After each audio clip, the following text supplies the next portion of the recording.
guys, and welcome to Cooking in Quarantine.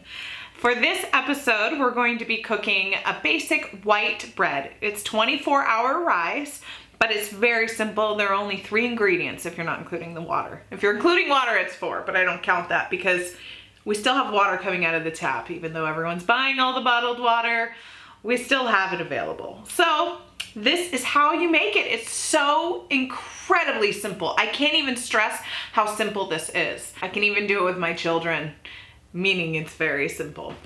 All you do is you start with 6 cups of flour. I use all-purpose flour because that's what I have. You could use bread flour too if you'd like.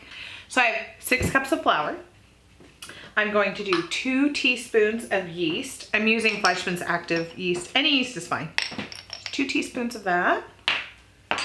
And then I'm going to use 2 tablespoons of kosher salt. If you don't have kosher salt, then you may use table salt, but I'd reduce the salt amount to either 1 tablespoon or 1.5 tablespoons. So you have your dry ingredients, literally 3 things: flour, yeast, salt. Stir it up. Stir it up good. Isn't there like a 90s hip hop song that goes with this? Stir it up? Yeah. I think I'm thinking of the Cabbage Patch. The original recipe calls for a different amount of flour and yeast ratio, and also calls for a shorter rise time, 18 hours, but that math is too hard. I feel like when you're trying to count 18 hours to when you want to bake this, it's just a little too much. We can't handle that. We're already trying to teach Common Core math to our children in our homes. We don't need to figure out 18 hours. So we're doing 24 hours. You do 3 cups of cold water into the dry mix. And you need to watch me stir because this is the part that makes good bread. So you just stir it really well until all of the water is incorporated into the flour. Now you want what's called a shaggy dough. Shaggy dough. You don't want any flour sticking to the sides of the bowl. See how there's flour right there? So my 3 cups was not enough. So I keep pouring and adding just a little bit of water until all the dry is incorporated into the wet part of the dough. See how it's starting to stick together? You just want to keep stirring it like that until it's all incorporated. If you'll look at the dough, see how it's just a little wet, a little tacky, shaggy like that? That's exactly how you want the dough to look. You don't even have to touch it. I mean, I know we're trying to keep social distancing, so this bread is perfect for quarantine. Once you've stirred your bread, all you do is cover it with plastic wrap. You cover it kind of loosely. You want to make sure that it's not totally airtight, but you want to cover it so little fingers don't get in there in the 24-hour process. You would think that they wouldn't be interested in messing up your life like that, but we know differently. Now you put this in a safe place and you let it sit for 24 hours.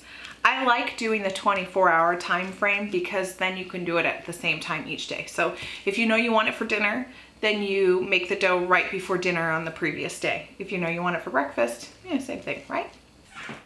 Hi guys. So I know it doesn't look it because, you know, editing, but it's 24 hours since the last time I touched this bread.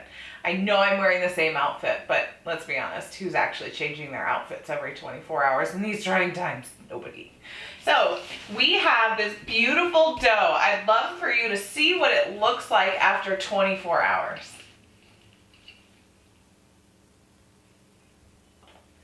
You're supposed to be filming what it looks like. Okay, ready?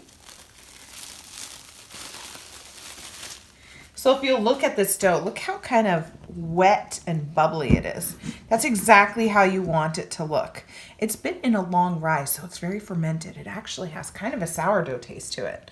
So I have flour in my hands, and I'm going to use this floured hands to pull away from the side of the bowl. You see that? Such nice dough. So soft and gooey. You kind of want it that way because the more liquid that's in there, the more it will steam inside of your Dutch oven. And that steam is what creates this beautiful crunchy crust. Okay, so once you've pulled it away from the side of the bowl, you make sure you flour your parchment really well. This is, like I said, it's pretty sticky dough, but that's the way you want it. It makes it good. So I'm just gonna dump out the dough onto the parchment. Put a little bit more flour on both hands. Oh, I like doing this. Okay, so you tuck everything kind of underneath, like so. There you go. Look at, doesn't that look just like a pretty loaf of bread? That's exactly what you're going for. And it was like with minimal work at all, minimal ingredients. You want to make sure that the parchment is really well floured because this does stick. Did you see that? It's just stuck to my hands. So my kids, they won't leave me alone. Oh, I can't believe I said that out loud. Okay, so that's it. You let this beautiful ball of dough just sit on your floured parchment for about an hour. Halfway through this rise, so half an hour from now, put a Dutch oven with lid in your oven and turn it to 425. If I'm talking too fast for you, all of the directions are also in the video description so that you know exactly how to do this. All right, so your oven's been preheating with your Dutch oven in it. So this is very hot, hence the... Okay.